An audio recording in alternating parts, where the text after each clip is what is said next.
Hello and welcome back to Now You Know More, Part 2 of Women Who Have Been Executed in the United States. My name is Janine, and before we get started, I wanted to apologize if my voice sounds a bit scratchy. I seem to have come down with a bit of a bug. With that being said, let's get started. Marilyn Kay Plantz, born August 20th, 1961, orchestrated a chilling plot that led to her execution on May 1st, 2001. Her case is an example of greed and manipulation, resulting in the murder of her husband, Lance Kay, for a hefty life insurance payout. Kay hired her teenage boyfriend, Clifford Bryson, and his friend, William McKimble, to carry out the gruesome act. On October 14, 1996, Lance Kay was ambushed by Bryson and McKimble upon returning home from work, while Marilyn and her children were reportedly sleeping in bed. The two young men brutally beat Lance with baseball bats to further obscure the crime and to make it appear accidental. Marilyn instructed them to burn the body. The brutality and calculated nature of the crime shocked the community and underscored the lengths of which she was willing to go for financial gain. The trial revealed that Marilyn Kay stood to gain approximately $300,000 from her husband's life insurance policy. This significant sum served as the primary motive for murder, according to prosecutors. The evidence presented painted a picture of a woman coldly planning her husband's demise, using younger individuals to carry out the violent act. Marilyn Kay's case was also intertwined with those of her accomplices, Clifford Bryson, who was 19 at the time of the murder and also sentenced to death and executed on June 15, 2000, and William McKimble, who was also charged with first-degree murder, pleaded guilty, and received a life imprisonment sentence in exchange for his testimony against Kay and Bryson. This complex web of individuals and their roles in the crime added further layers to the case. At 40 years old, Marilyn Kay was executed by lethal injection at the Oklahoma State Penitentiary in McAlester. Her last words were a message to her children, Trina and Chris, who did not attend the execution. "I want to tell my family that I love them very much, especially Trina and Chris." She also added a religious message. "What God has given me is love, and I have overcome the world. And I just want all you to know that nothing, absolutely nothing, can separate us from the love of God. And if y'all want to see me again, you must be born again." For her last meal, Kay made an extensive request: 1 chicken taco salad, 1 Mexican pizza, 2 enchiladas, 2 chicken soft tacos, 1 order of cinnamon twists, 1 piece of pecan pie, and 2 cans of Coca-Cola. Lois Nadine Smith's case is a chilling example of family violence taken to the most extreme. Convicted of the July 4, 1982 murder of 21-year-old Cindy Bailey, Smith's actions sent shockwaves through her community. Cindy Bailey was a former girlfriend of Smith's son, Greg Smith, and the motive behind the murder stemmed from a mix of jealousy, anger, and a mother's perceived need to protect her child. The circumstances surrounding Cindy Bailey's abduction and murder are particularly disturbing. Early in the morning of July 4th, Smith, along with her son and another woman, picked up Bailey from a motel in Oklahoma. As they drove away, a confrontation erupted. Smith accused Bailey of spreading rumors that led to Greg Smith facing murder charges. Bailey denied the accusations, but the situation quickly escalated. Lois began choking Bailey and then stabbed her in the throat while still in the car. The violence didn't end there. The group then drove to the home of Smith's ex-husband, where the situation took an even darker turn. Smith forced Bailey to sit in a recliner and taunted her with a pistol. Finally, she fired several shots at Bailey, and Bailey lay on the floor while her son reloaded the pistol. Smith reportedly laughed and jumped on Bailey's neck. This level of brutality and seemingly callous disregard for human life shocked the investigators and the community. At her trial, the prosecution painted a picture of a calculated and merciless killer. The defense, if any, was not reported on. The jury returned a guilty verdict and Smith was sentenced to death. Her case brought attention to the issue of domestic violence and the lengths to which some individuals will go to protect their families, or what they perceived as protection. Lois Nadine Smith's last meal request was extensive: barbecued ribs, onion rings, strawberry banana cake, and cherry lemonade. Her last words were an apology and a plea for forgiveness, both to the victims' families and to those who have been affected by her actions. To the families, I want to say I'm sorry for the pain and loss I've caused you. I ask that you forgive me. You must forgive to be forgiven. Linda Cheryl Lyons Block, born on February 8, 1948, met her end on May 10, 2002. Her case is a complex and controversial one, involving the death of an American police sergeant and raising questions about self-defense and the heat of the moment. Block and her common-law husband, George Sibley, were on the run from Florida authorities after failing to appear for sentencing on an assault charge. Their journey led them to a Walmart parking lot in Alabama, where a seemingly ordinary encounter with law enforcement turned deadly. On October 4, 1993, Police Sergeant Roger Motley approached Sibley's parked car after a concerned passerby reported that a young boy in the vehicle appeared to need help. Sibley, by his own account, was explaining his belief that he wasn't required to have a driver's license when he noticed the officer placing his hand on his gun. This prompted Sibley to draw his own weapon and begin firing at Motley, who returned fire, wounding Sibley. The sequence of events then becomes contested. Witnesses stated that Sibley fired first. Block, who was at a nearby payphone, heard the gunfire and drew her own weapon. Witnesses described her being in a crouched position when she fired. Block claimed that she fired only as she stopped running towards the officer. As the officer turned to face Block, she fired again, hitting him in the chest. Tragically, Motley had given his bulletproof vest to another officer earlier that day.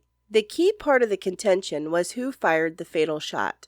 The prosecution argued that both Block and Sibley were responsible for Motley's death, regardless of who fired the bullet that ultimately killed him.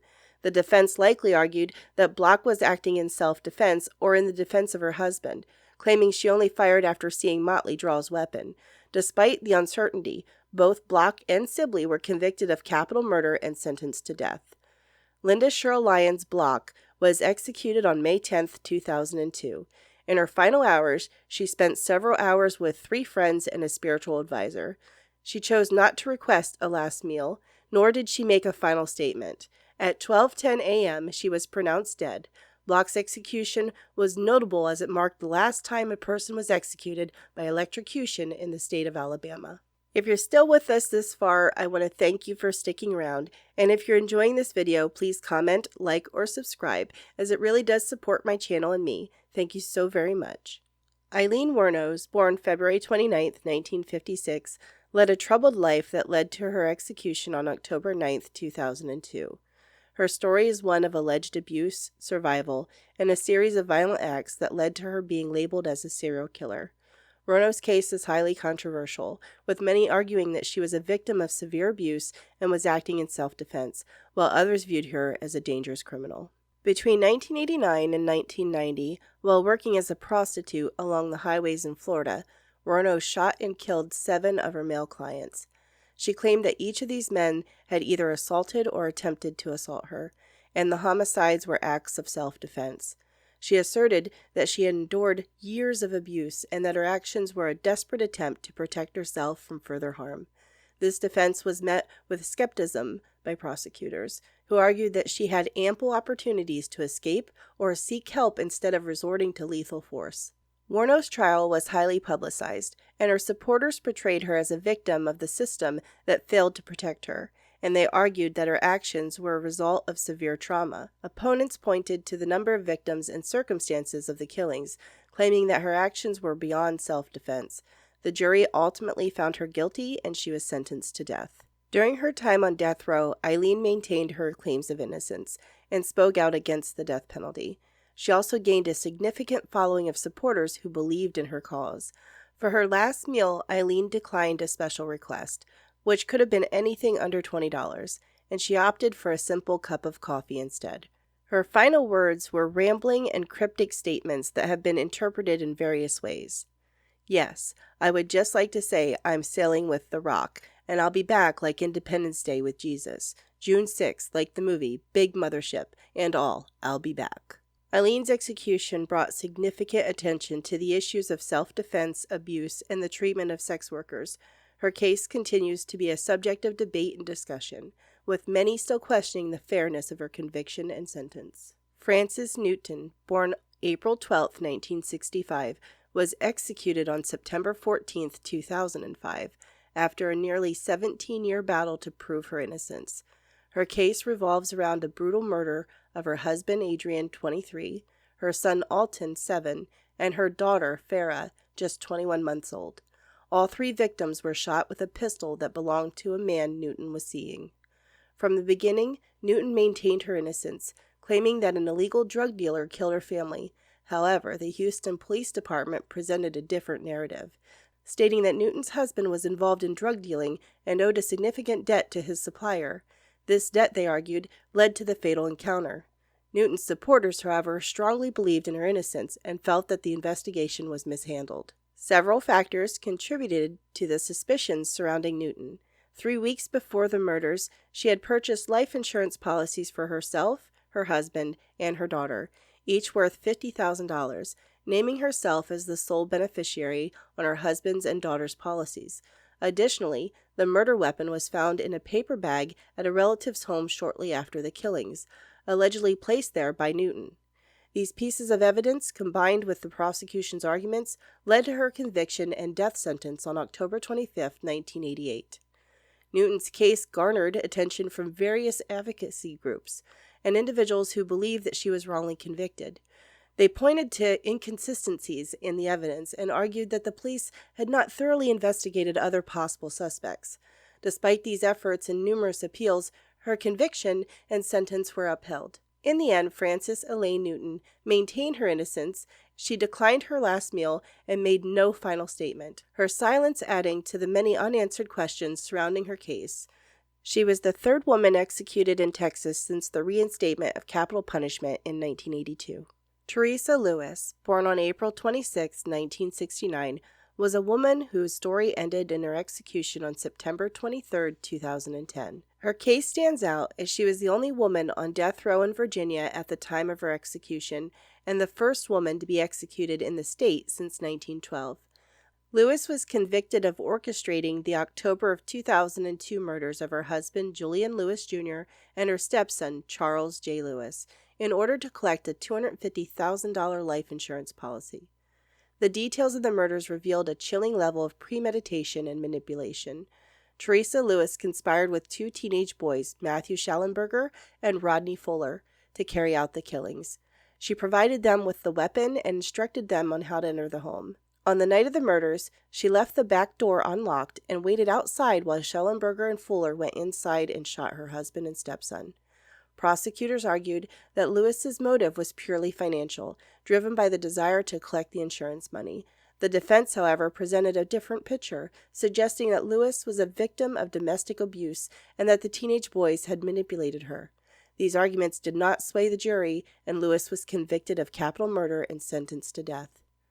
Lewis's case garnered significant attention and sparked debates about the death penalty, particularly concerning the culpability of individuals who may be influenced by others.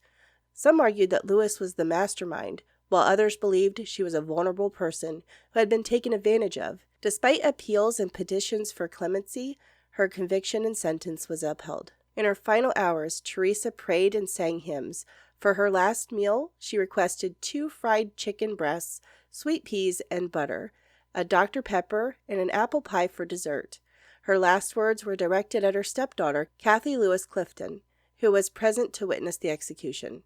"I just want Kathy to know that I love you, and I'm very sorry." She also apologized for killing her brother and father. Teresa's execution brought to light the complexities of criminal culpability and the difficult questions surrounding capital punishment, especially in cases revolving manipulation and potential victimization. And that ends part 2. Take care, stay safe, and thanks for listening.